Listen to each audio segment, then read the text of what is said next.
Vous aimez les dinosaures? Vous aimez aussi l'histoire? Bienvenue dans le labo du docteur Paléo. Aujourd'hui, nous attaquons à l'une des parties les plus attrayantes de toute cette introduction, l'histoire des fossiles de dinosaures. Les premières recherches et les premières publications qui ont élevé ce groupe de reptiles au plus haut rang de la science et de la culture. Une longue série de recherches, de publications et d'expéditions de la part des scientifiques et des naturalistes qui commence il y a près de 200 ans. Alors sortez vos baluchons et c'est parti pour le grand voyage. Notre voyage nous amène en 1824. Le mot paléontologie venait à peine d'exister et devenait progressivement une discipline. Et ce, grâce aux travaux du naturaliste français Georges Cuvier, reconnu comme le fondateur des premières bases de la paléontologie. Mais la notion même de dinosaure n'existait pas encore. Et c'était pourtant en 1824 que fut décrit pour la première fois de l'histoire un fossile attribué à un ancien reptile géant.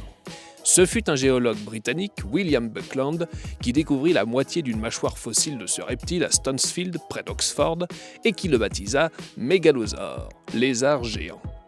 Puis l'année suivante, en 1825, au sud de l'Angleterre, dans le Sussex, un autre fossile de reptile géant fut décrit. L'auteur de cette trouvaille, le paléontologue anglais Gideon Mantell, attribua ces fossiles à un iguane géant d'après les fossiles de dents découvertes. Il le baptisa Iguanodon, dent d'iguane.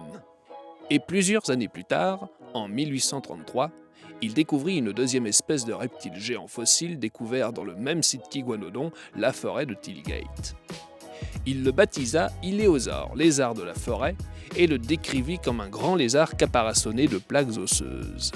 Toutes ces découvertes fragmentaires commençaient à interroger la communauté scientifique. Et Cuvier, Buckland et Mantell conversaient souvent entre eux par courrier, partageant leurs découvertes et leurs théories. Et c'est alors qu'entre en scène Richard Owen. Paléontologue britannique, fervent admirateur de Cuvier et spécialiste de l'anatomie comparée, il publia un rapport qui changea le monde à jamais. Dans son rapport sur les reptiles fossiles de Grande-Bretagne, présenté à la réunion de la British Association for Advancement of Science en 1841 et publié en 1842, il regroupa les espèces Mégalosaure, Iguanodon et Iléosaure sous le groupe nommé Dinosauria. Dino du grec deinos, qui signifie terrible, pour exagérer l'aspect et la taille terrifiante de ces anciennes espèces éteintes, et Sauria du grec sauros, qui signifie lézard, selon la posture qu'on leur donnait à l'époque. Pour pérenniser et faire connaître leur découverte, Richard Owen engagea le sculpteur Benjamin Waterhouse Hawkins en 1852 pour construire des représentations de dinosaures grandeur nature à l'occasion du déménagement du Crystal Palace. Il sera inauguré en 1854. Pour la première fois, des dinosaures sont exposés au grand public. Dès ce jour, la grande mode des dinosaures fut lancée. Durant le reste du 19e siècle et le début du 20e, de grandes expéditions furent envoyées partout dans le monde, dans un enthousiasme général, multipliant les découvertes de fossiles plus complets, comme ce fut le cas en Europe et aux États-Unis.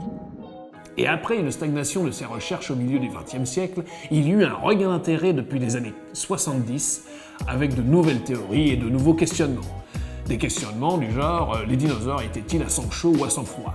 Bien entendu, avec les découvertes évolua l'image traditionnelle des dinosaures qui sera l'objet d'un prochain cours. Gideon Mantell, pour en revenir à lui, ayant remarqué que les fossiles de son époque se trouvaient dans les mêmes strates géologiques, il déduisait alors l'existence d'une nouvelle période de l'histoire de la Terre, l'âge des reptiles.